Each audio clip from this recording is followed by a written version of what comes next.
And thank you, Mr. Chairman. Let's say, during the Obama recovery, the stock market tripled, household net worth nearly doubled, unemployment was cut in half, trade deficits were reduced, and inflation was kept low.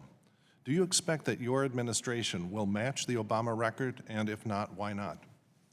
Again, obviously, when we were coming out of one of the worst recessions, we had those numbers move in specific directions. So we're now more focused on sustained GDP growth, which was subpar in the last administration.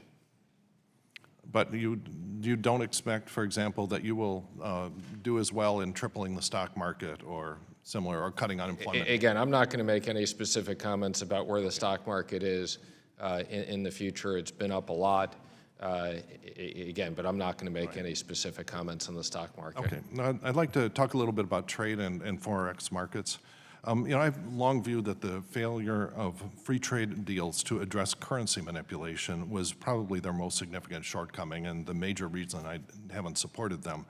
Nations, can and have devalued their currencies opposite the dollar so that even the benefits of reduced tariffs, which typically come from trade deals, and other trade barriers are significantly undermined. One of the duties you have is to periodically designate countries that potentially for currency manipulation, and I think largely because the dollar has been significantly down in the last year, you have not designated any countries as currency manipulators using the objective three-part test that was developed. And so I think that is correct. However, there's a real danger that particularly if things go sour in Asia, for example, they may resume currency manipulation. And so we have to be prepared to have action. And so the question is, what action can we take with and without treaty-level agreements?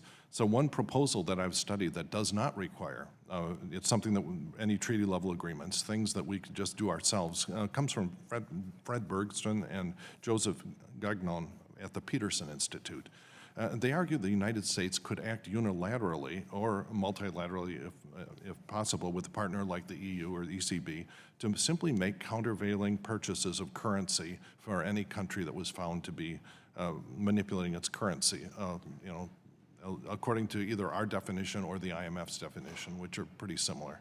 And so I was just wondering if you had time to think about this. I raised this issue previously when you were here. And it seems like even announcing a policy that this was a national policy to do this on a unilateral basis would really, basically solve this problem. It's not something that we have to actually, get an international agreement to do. And I was wondering if you have any thoughts or on how you might proceed on this.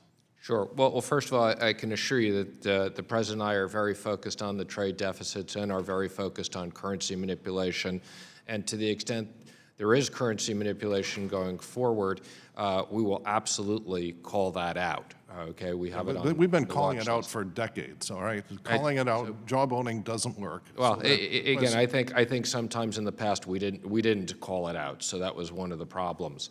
But in any event, we look forward to working with you. I think your idea is an interesting idea. It's one of the many tools that we can use against currency manipulators.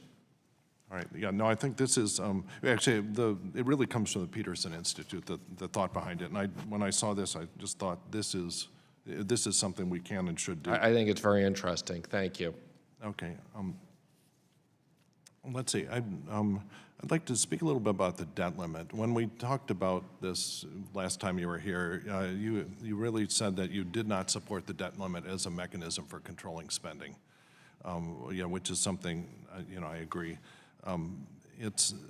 However, and the market has learned to tolerate things like government shutdown pretty, by rolling their eyes and not reacting too strongly. But the reaction to a potential default, has been huge. During the Tea Party default crisis in 2011, we saw just, multi-trillion dollars of losses in market value. I think the average American lost more than $10,000 due to the Tea Party default crisis. And so this I view as a completely separate and separate risk and very important one that we're staring down the barrel of. And so I was just wondering if you've had any thoughts on things like proposals to permanently get rid of the debt limit, in combination with other mechanisms to control spending. I have. I've talked to the president about that, and I think that that's something that we should consider longer term. Time of the gentleman has expired. The chair now recognizes the gentleman from Minnesota.